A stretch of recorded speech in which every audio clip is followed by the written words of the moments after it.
এসেছি পটুয়াখালী থেকে, বনানী সংসপ্তক লেন। এখানে এসেছি আমি, বনানী এখানে থাকি।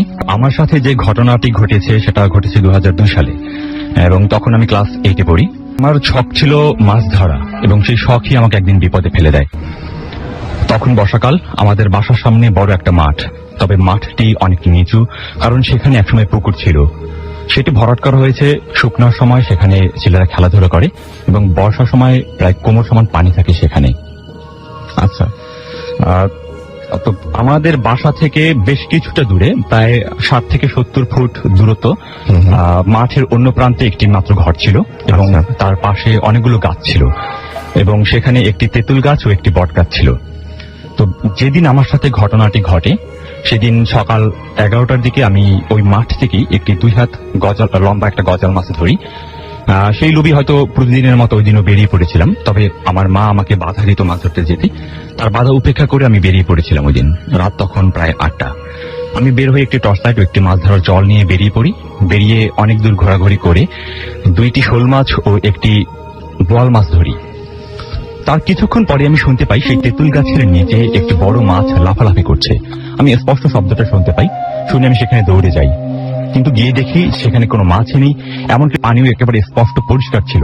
কিন্তু একটা মাছ যে পরিমাণে লাফালাফি করেছিল এবং শব্দ পেয়েছি, তাতে পানি অনেকটা ঘোলা থাকা কথা, কিন্তু সেখানে পানি একেবারে পরিষ্কার ছিল। যাই হোক, আমি ঘুরে অন্যদিকে গেলাম। অনেক দূর যাওয়ার পরে আমি সেই শব্দটা আবারও শুনতে পাই, ঠিক তেঁতুল গাছের নিচে। আমি খেয়াল করে শুনি যে শব্দটা কোন জায়গায় হচ্ছে, কিন্তু আমি দেখলাম যে হ্যাঁ, ঠিক তেঁতুল গাছের নিচে শব্দটা হচ্ছিল। আমি আবারও ছুটে যাই, কিন্তু গিয়ে দেখি সেখানে কোনো মাছ নেই, এবং সেখানে পানি ছিল প্রায় হাঁটু সমান। আচ্ছা, তো আমি অবাক হই রীতিমতো যে বিষয়টা কি। আমি 2-2বার শুনলাম যে এখানে শব্দ হচ্ছে, কিন্তু কোনো মাছই নেই সেখানে।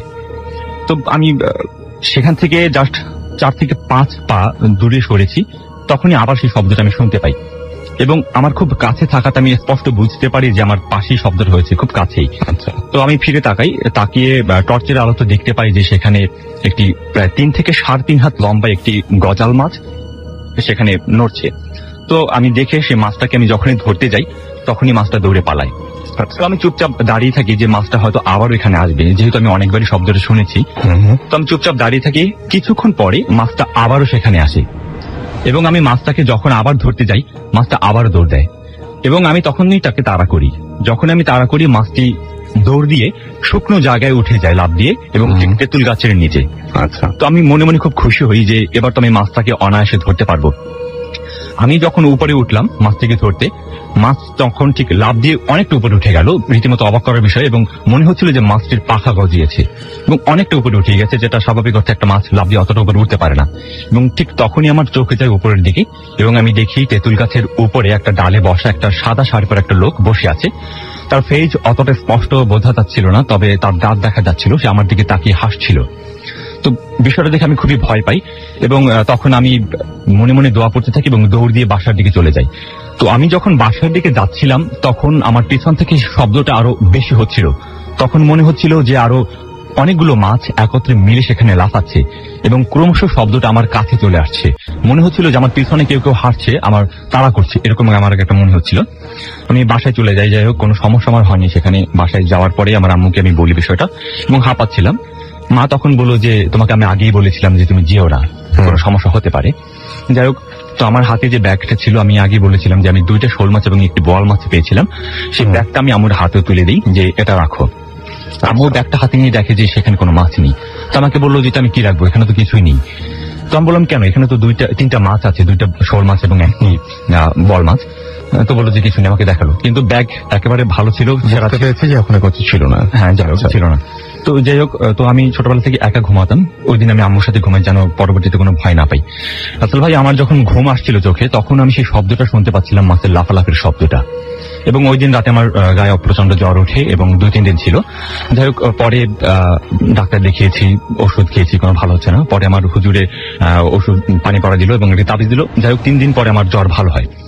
কিন্তু ঘটনাটা এখানেই শেষ না। এরপরে যেটা হয়েছে, ওই যে ঘরটা ছিল যেখানে আমার তেঁতুল গাছের ওখানে যে ঘটনাটা ঘটেছে, তার পাশে যে ঘরটি ছিল, সেই ঘরের একটি মেয়ে, সে ওই তেঁতুল গাছের নিচেই 1 সপ্তাহ পরে গায়ে আগুন দিয়ে মারা যায়, এবং সেই মেয়েটি তখন ক্লাস 4-এ পড়ে। তো কোনো কারণ ছিল না গায়ে আগুন দেওয়ার। তো যখন সে গায়ে আগুন দেয় তার কিছুক্ষণ আগে তার বড় বোনকে বলেছিল যে আমি কিন্তু গায়ে আগুন দেবো। তো তার বড় বোন বলেছিল যে কেন আগুন দিবি, কি কারণে? কোনো আগুন দেওয়ার তো কোনো কারণই নেই। সে ভেবেছিল যে হয়তো সে ঠাট্টা করছে। যাই হোক, সে একটা চড়ও দিয়েছিল, কিন্তু সে কান্না না করে বরঞ্চ অনেক হেসেছে, হাসতে হাসতে বের হয়ে গেছে এবং তার কিছুক্ষণ পরই সে গায়ে আগুন দেয়। তো হাসপাতালে অনেকদিন ছিল। তো যখন ছিল এবং ডাক্তাররা তাকে বলেছে যে কোন একটা সমস্যা আছে মেয়েটার কাছে সাথে, যেহেতু সে অনেক নাকি অস্বাভাবিক আচরণ করেছিল। আর দ্বিতীয়ত হচ্ছে কি, সে মারা যাওয়ার আগে অনেক প্রলাপ বলতেছিল যে তারা নাকি 7 বোন এবং তার কাছে কেউ যেন না আসে এবং আসলে তাকে সবাইকে সে মেরে ফেলবে, এরকম একটা কথা বলছিল।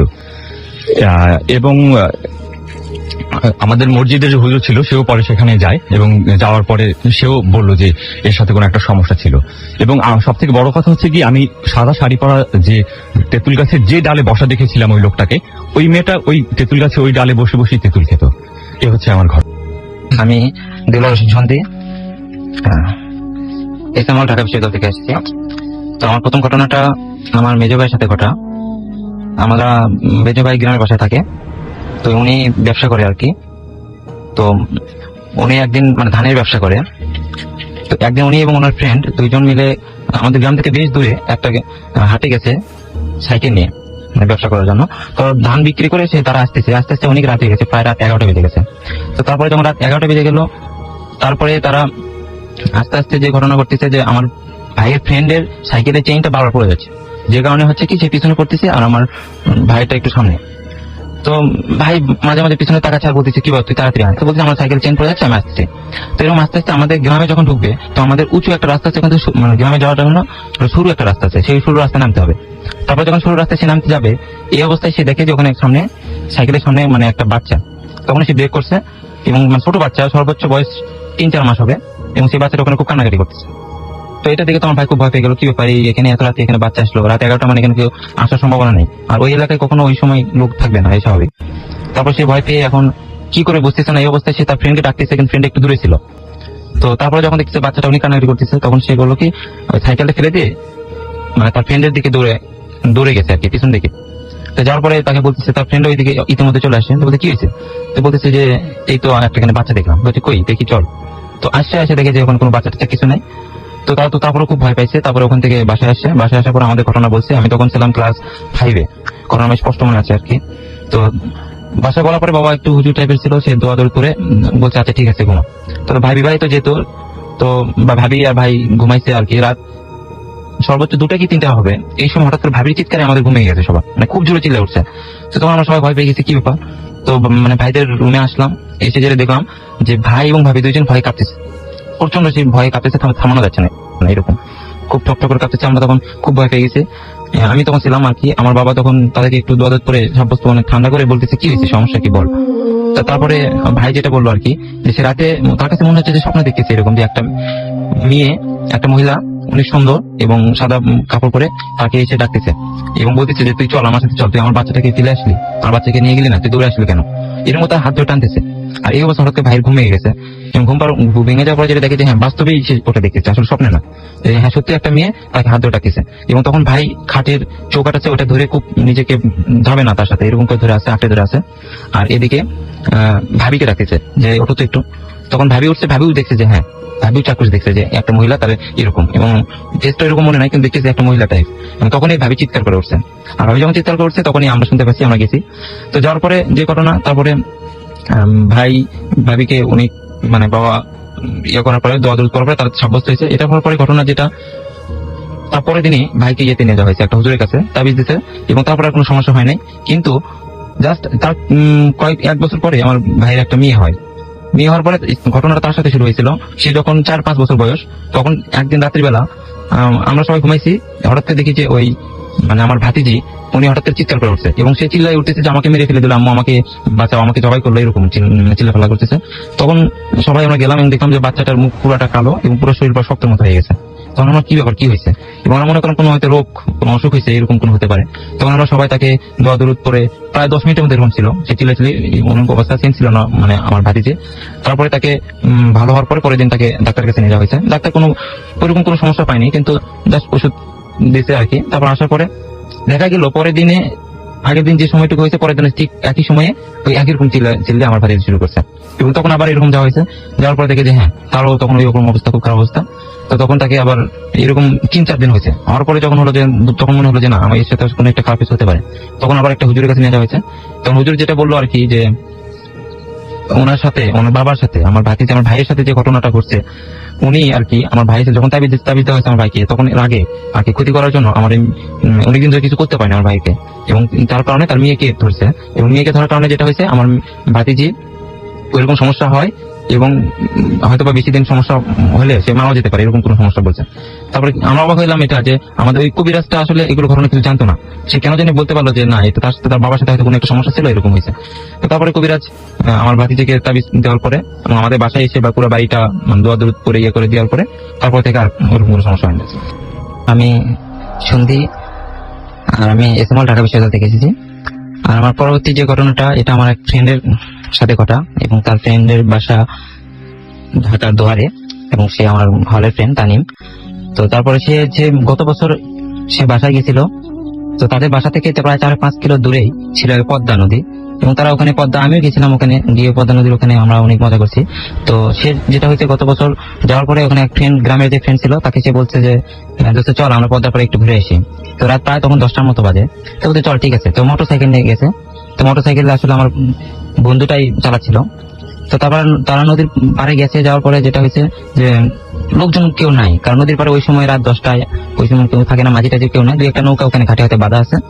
তারপরে ওই মোটরসাইকেলটা রেখে আমার ফ্রেন্ডরা আর দুজন, আমার ফ্রেন্ড আর তার ফ্রেন্ডটা হাঁটতেছে রাস্তাতে, মানে ওই নদীর পাড় ধরে হাঁটতেছে। তো হাঁটতে হাঁটতে তার কিছু দূর যাওয়ার পরে তার মনে হয়েছে যে মানে মোটরসাইকেলটা লক করা হয় নাই। তখন সে বলতেছে দোস্ত একটু তুই থাক, আমি একটু মোটরসাইকেলটা লক করেছি। আচ্ছা ঠিক আছে যা। তারপর আমার বন্ধুটা আসছে না মোটরসাইকেলটা লক করতে। তো যখন সে মোটরসাইকেল লক করবে, এই অবস্থা হয়েছে কি তার ওই বন্ধুটা, যে বন্ধুটা ওই একটু মানে এগিয়ে গেছিল ওইদিকে, সে খুব মানে চিৎকার করে উঠছে। তখন সে দ্রুত লক করে দৌড়ে গেছে তার কাছে, গিয়ে দেখেছে সে স্বাভাবিক। তো বলছে কি তুই চিল্লি কেন? তো বলছে কই আমি তো চিল্লাইনি। তো বলতেছে না আমি এইমাত্র শুনলাম খুব জোরে তুই চিল্লালি। বলছে না আমি মানে কিছু করে নাই। তো বলছে আচ্ছা ঠিক আছে, আমি হয়তো ভুল শুনছি। তো ঠিক আছে চল। তো ওই জন হাঁটি, হাঁটতে হাঁটতে পূর্ণিমা যাচ্ছিল, মানে রাতটা অনেক মানে সবকিছু দেখা যাচ্ছিল। তো তারপরে যে ঘটনা, ওই পাড়ের একটু নামছে নিচে পানি, তো ওখানে ওই নৌকা ঘাটা বাঁধা আছে, ওই পাশ দিয়ে তারা হেঁটে পানির ভিতরে একটু হেঁটে হেঁটে যাচ্ছে, মানে পা ভিজানো যায় এরকম করে। তো তারপরে হাঁটতেছে, হাঁটতে হাঁটতে কিছুক্ষণ পরে আমার যে তানিম ফ্রেন্ডটা, তার আরেকটা যে ফ্রেন্ড আছে গ্রামের যে ফ্রেন্ডটা, সে হঠাৎ করে ওই একটা ওখান থেকে মাছ ধরছে, মানে নদীর ওখান থেকে মাছ ধরে সে মাছটা খাওয়া শুরু করছে। তখন আমার বন্ধুটা বলতেছে কি তুই মাছ খাচ্ছিস কেন? তো বলতেছে আচ্ছা খাবো না, ঠিক আছে রাখলাম। তো রাখার পর আবার কিছু যাওয়ার পরে দেখে না সে ঠিক আর একটা মাছ ধরছে, সে এই মাছটা খাচ্ছে। তখন আমার ফ্রেন্ড রাগ হয়ে গেছে, তুই কাঁচা মাছ খাচ্ছিস, সেটা কি ধরনের কথা, কাঁচা মাছ কেউ খায়? তখন সে বলতেছে আমি কাঁচা মাছ তো খুব পছন্দ করি, আমার ভালো লাগে। তখন তারপরে সে তো মানে একটু ভয় পেয়ে গেছে, কি ব্যাপার কাঁচা মাছ এরকম খাবে, এটা কোনো কথা হলো? তারপরে সে কিছুক্ষণ পরে বলতেছে দোস্ত আমার থাকবো না, আমি চলে যাবো। তখন বলতেছে আচ্ছা ঠিক আছে চল চলে যাই। তো তারা মোটরসাইকেলের কাছে আসছে, আসার পরে মোটরসাইকেলে চড়ে আমার ফ্রেন্ডে আবার চালাচ্ছিল, আসতেছে। তার পিছনে তার ওই ফ্রেন্ডটা যে কাঁচা মাছ খাইছে সে বসেছিল। তো কিন্তু আমার ফ্রেন্ডটা খুব ভয় পাচ্ছিল, মোটরসাইকেল চালাচ্ছে, মনে করছে কি ব্যাপার, এটা আসলে কি? আমার ফ্রেন্ডই তো, কারণ খুব কাছের ফ্রেন্ড। তো কাহিনী কি, সে তো কোনোদিন শুনে নাই যে কাঁচা মাছ খায়। কিছু দূর আসার পরে পিছনের ফ্রেন্ডটাই বলতেছে যে তুই মনে হয় মোটরসাইকেল চালাতে পারতেছিস না, আমার দেখ। তো দাদা ঠিক আছে। তো তারপরে সে ব্রেক করে নামছে, নেমে আমার ফ্রেন্ডটা পিছনে বসছে আর তার ওই ফ্রেন্ডটা সামনে বসে মোটরসাইকেল চালাচ্ছে। কিছুক্ষণ পরে আমার ফ্রেন্ড অবশ্যই ভয়, তখনও ভয় ছিল তার ভিতরে। কিছুক্ষণ পরে হঠাৎ করে মানে তাকাইতে গিয়ে যে ফ্রেন্ডটা মোটরসাইকেল চালাচ্ছে সে আসলে মানে অন্যদিকে তাকায় আছে, এবং হাতটাও সে ছাড়া কোনো মানে ইয়েতে নাই, দুই হাতে ইয়েতে ব্রেকের ওখানে কোনো ধরা নাই, হ্যান্ডেলে ধরা নাই। তো তারপরে যে সে তো আরো চরম ভয় পেয়ে গেছে, কি ব্যাপার, এটা আসলেই খুবই ভয়ঙ্কর বিষয় যে মোটরসাইকেল এত মানে রাতে 11টা বাজে। তো তারপরে সে মনে করতে হতে পারে এরকম, উনি হয়তো বা পারে। তো আসছে কিছু দূর আসার পরে তার বাসায় কাছাকাছি আসার আগে আমার ফ্রেন্ডের বাসা না, ওই যে তার যে ফ্রেন্ডটা কাঁচা মাছ খাইছিল তার বাসার কাছে এসে বলছে দোস্ত আমি চলে যাবো। আচ্ছা ঠিক আছে। তো নামার পরে ওখানে আমার ফ্রেন্ডটা মোটরসাইকেল থেকে নেমে তার ফ্রেন্ডটা চলে গেছে বাসায়, আর আমার ফ্রেন্ড আমার বাসায় মানে আমার ফ্রেন্ডের বাসায় চলে আসছে। আসার পর তার আম্মুকে বলছে আমি এরকম ঘটনা। তো বলছে তোর রাতের বেলা কেন যাস? তারপরে যে ঘটনা ঘটলো, তো রাতের বেলা তারা সে আমার ফ্রেন্ডটা ঘুমাইছে। পরের দিন সকালে যে ফ্রেন্ডের সাথে গেছিল আমার ফ্রেন্ডটা, তার আম্মু এসে মানে ডাকতেছে যে তানিম কি খবর, আমার ছেলে কোথায়? তো বলছে কেন আন্টি, ও তো গতকালকে রাতেই বাসায় গেল। তো বলছে বাসায় তো যায় নাই। কি কাহিনী কি বাসায় যায়নি? তখন সবাই আবার ঘটনাটা পুরোটা সে বলছে যে এই অবস্থা। তারপরে সে যখন আবার ওই নদীর পাড়ে আসছে, আসার পরে যেটা শুনলো যে এখানে একটা ছেলেকে সকালবেলা এখানে অজ্ঞান অবস্থায় পাওয়া গেছে। এবং একজন মাঝির ওখানে ছিল, তাদের বাসায় আছে। তো তারপর গেছে, যাওয়ার পর দেখেছি হ্যাঁ তাকে মানে সে বাসা শুরু করে সে সুস্থ হয়েছে। তখন তাকে বলতেছে কি ব্যাপার, তোকে আমি বাসায় পৌঁছে দিয়ে আসলাম, তারপর তো এখানে কেন আসলি? তো বলতেছে কই আমার বাসায় পৌঁছেছি, আমি তো এখানে, আমি তো টের পাইনি। কই মানে আমার ততটুকু মনে আছে, যখন তুই আমাকে রেখে মানে প্রথম রেখে যখন মোটরসাইকেল লক করতে যাবি, তখন যে লক করতে গেছিস তখন আমি এখানে একা যখন ছিলাম, তখন হঠাৎ করে দেখি যে আমার মতোই সেম চেহারা আর একটা ছেলে আমার দিক থেকে আসতেছে, ওই নদীর ওই দিক থেকে উঠে আমার দিকে আসতেছে। আর আমি ওইটা দেখে অনেক চিৎকার করে উঠছিলাম এবং আমি খুব ভয় পেয়ে গেছিলাম, তখন আমি সেন্স হারাই ফেলেছি। কিন্তু মজার ব্যাপার হচ্ছে আমার ফ্রেন্ডটা যখন আসছিল, আসার পরে তার ওই ফ্রেন্ডটাকে মানে যে আসল যে ফ্রেন্ডটা ছিল অজ্ঞান অবস্থায় মানে পড়ে গেছিল, তাকে আসলে দেখে নেই না, দেখে তাহলে চিন্তা করে যে আসলে ওই ফ্রেন্ডটা কে যার সাথে সে এতক্ষণ ঘুরলো এবং সে তার কোনো ক্ষতি করলো না, কিন্তু অথচ তার সাথে মানে মাঝখানে এবং তাকে মোটরসাইকেলে কুচল দিয়ে আসলো। তো এই ঘটনা, তারপরে ওনাকে যখন সুস্থ হয়েছে তখন তাকে একটা কবির কাছে নিয়ে যাওয়ার পরে দেখছে যে না আসলে এটা একটা অস্বাভাবিক কিছু ঘটছে, তারপরে তাকে আর কি যোগাযোগ করে মানে বার হয়েছে, এই হচ্ছে ঘটনা। ওকে, আপনার আর কোনো ঘটনা আছে? জি আমার, আচ্ছা, আপনি অল্প একটু সময় পাবেন, সেই সময়ের মধ্যে তাহলে আপনার ছোট্ট আর কি যদি ঘটনা থাকে তাহলে বলে ফেলুন। আচ্ছা এটা আসলে আমার হলে ঘটনা, এই ঘটনাটা বেশি দিনের না এবং এই ছোট ঘটনা, এটা গত গ্রীষ্ম ঘটনা এটা। তো আমাদের হলে রাসেল ভাই হলে পিছনে একটা আম গাছ আছে এবং আমরা ফ্রেন্ডরা মিলে ছাদের উপরে গিয়ে চুরি করে আম পারি। তো তারপরে সেদিন কিন্তু যেহেতু সমস্যা, হলে গিয়ে অনেক ছেলে পেলে অনেক আম চুরি করে অনেক কিছু করে, এই জন্য আমাদের যে গেটটা ছিল হলে ছাদে ওঠা, তো ওই গেটটা সেদিন মানে লোয়ার গেট, তো ওইটা আপনার সরানো যায় আর কি, ওইটা এফেক্ট ছিল। তো ওটা সেদিন মানে ছড়ায় রাখছে স্যারেরা যে ওখানে আর কেউ উঠে যেন না পারে, উঠতে না পারে।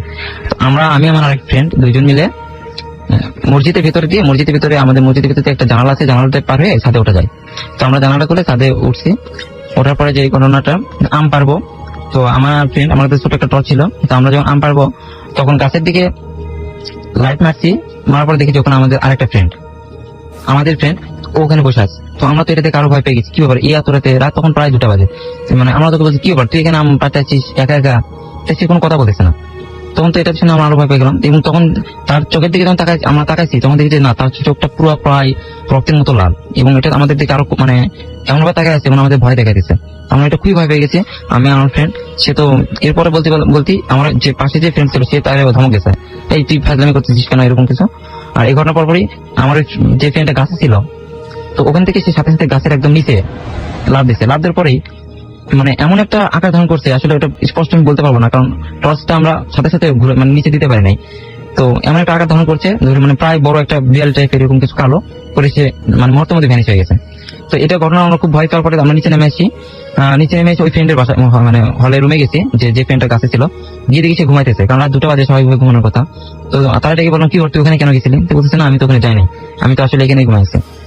তো এর চেয়ে ঘটনা ভাই, আর এরপর থেকে আসলে আমরা যে দুইজন ফ্রেন্ডটা দেখছি আমরা আর কখনো সাথে আর হয়ে উঠি না। ওকে, আমি যে ঘটনাটা বলছি সেটা আমাদের বাসার পাশে ঘটা। আমাদের পাশের বাড়ির পিছনে অনেকগুলা টিনের ঘর আছে যেগুলা ভাড়া দেওয়া থাকে। সেখানে একটা ফ্যামিলি থাকতো, একটা মহিলা এবং তার হাজবেন্ড সহ থাকতো, আর মহিলাটা প্রেগনেন্ট ছিল। এখন মহিলাটা একদিন রাতে স্বপ্ন দেখতে পায় যে কেউ একজন বলছে যে তুমি তোমার বাচ্চাটাকে আমাকে দিয়ে দাও। এখন মহিলাটা স্বপ্নেই না বলে, আর এরপর আর কি স্বপ্নের মধ্যে তাকে আবার বলে যে আমি তোমার বাচ্চাটাকে নিয়ে যাব, তুমি রাখতে পারবে না, নিয়ে যাবো। যাই হোক, তখন স্বপ্ন ভেঙে যায় আর এরপর সে আর ঘটনাটা পাত্তা দেয় না। এর কিছুদিন পরের ঘটনা, একদিন তার হাজবেন্ড রাতে বাসায় ছিল না, সে একা ছিল বাসায়। রাত 2:30টার দিকে সে বাথরুমে যাওয়ার জন্য রুম থেকে বের হয়। আমি বলে রাখি যে তাদের রুম থেকে বাথরুমটা একটু দূরে ছিল। এখন সেই রুম থেকে বের হয়ে যখনই একটু সামনে গেল তখনই সে ফিল করলো যে পিছন থেকে কেউ একজন তার উপর লাফ দিছে, আর তখন সে সেন্সলেস হয়ে যায়। এরপর যখন সেন্স ফিরে তখন তাকে জিজ্ঞেস করা হলো কি হয়েছে, মানে সকালবেলা যখন তাকে পায় তার হাজবেন্ড বললো যে কেউ একজন তার উপর লাফ দিয়ে তাকে ধরছে এবং তার সারা শরীরে লোমের মতো ছিল। আচ্ছা, আর সেদিনই বিকালবেলা তাকে ডাক্তারের কাছে নিয়ে যাওয়া হয় এবং ডাক্তার বলে যে তার যে বাচ্চাটা ছিল বেবিটা মারা গেছে। এর কিছুদিন পরের ঘটনা আমি বলছি, যেটা আমাদের পাশের বাসার ঘটনা। এটা আমাদের ছাদে ঘটা আমার সাথে। একদিন দুপুরবেলা আমি ছাদ থেকে আর কি বাথরুমে গোসল করে বের হয়েছি।